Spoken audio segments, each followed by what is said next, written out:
ہم لوگ صحابہ کرام کی بنسبت زیادہ سہولت میں ہیں، کیا یہ بات ٹھیک ہے؟ اس کو یوں میں بیان کروں گا کہ صحابہ اکرام کا جو معاملہ تھا وہ یہ تھا کہ ان کے ساتھ جو جزا و سزا ہونی ہے وہ دنیا کے اندر ہو جانی ہے۔ ہمارے لیے یہ مہلت رکھ دی گئی ہے کہ ہمارے ساتھ دنیا کے اندر فیصلہ نہیں ہوگا،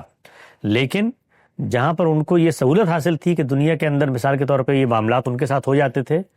وہاں پر یہ آزمائش بھی ہے کہ اگر وہ نہیں مانتے تو دنیا میں عذاب بھی آتا تھا۔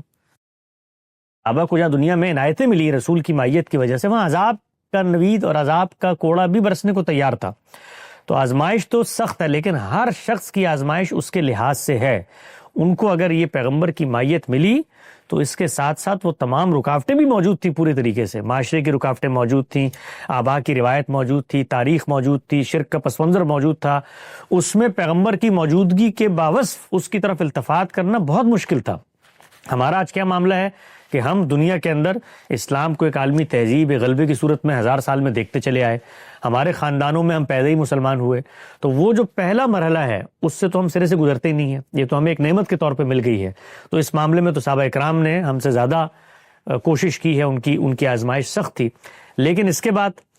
جو دوسرا پہلو ہے آزمائش کا وہ یہ کہ جب کوئی چیز آپ کی روایت بن جاتی ہے، آپ کی تہذیب بن جاتی ہے، معاشرت بن جاتی ہے، اس پہ ایک تاریخی دوام اس کو حاصل ہو جاتا ہے، تو پھر اس کے ساتھ اٹیچمنٹ وہ انسان کا اپنا انتخاب نہیں رہتی۔ تو آپ دیکھیے پھر کیا ہوتا ہے، پھر یہ ہوتا ہے کہ ہم موروثی مسلمان ہوتے ہیں، ہمارے لیے اسلام وہ حقیقت نہیں بنتا، تو آزمائش نتیجے کے اعتبار سے اور بڑھ جاتی۔ آپ یہ دیکھیے نا کہ مثال کے طور پہ میں مسلمان پیدا ہو گیا، کبھی غور و فکر ہی نہیں کیا میں نے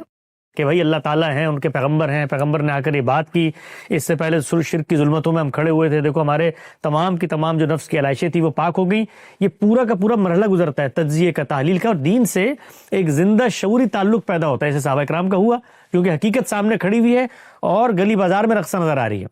لیکن ہم لوگوں کے معاملے میں کیا ہوتا ہے کہ ہم لوگ اس کو ایک روایت کے طور پہ پرسیو کرتے ہیں، تو جب کوئی چیز روایت بن جائے تو اس سے شعوری کنیکشن پھر خود بخود آپ کو پیدا کرنا ہے۔ چنانچہ اب یہ دیکھیے کہ اتنی بڑی تعداد ہے مسلمانوں کی، کتنے لوگ ہوں گے جن کے ساتھ آپ بیٹھے ہیں جو شعوری طور پہ دین کو سمجھتے ہوں گے،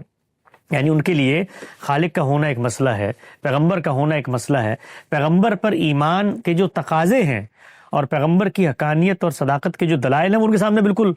روز روشن کی طرح آیا ہے۔ اگر یہ نہ ہو تو شعوری پروسیس سلو ہو جاتا ہے۔ تو ہمارے ساتھ میں آزمائش کے بعد میں یہ کہتا ہوں کہ اس سے بڑی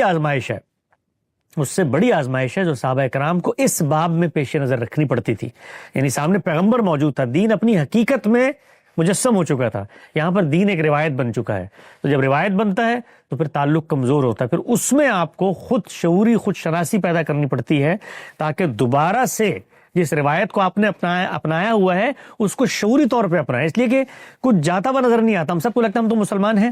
اور ہمیں بتا دیا جاتا ہے مسلمان جنت میں جائے گا، تو ہمارے ہاں وہ شعوری سفر نہیں ہوتا، تو اس لحاظ سے ہمارا جو امتحان اور آزمائش ہے وہ اور زیادہ سخت ہو جاتی۔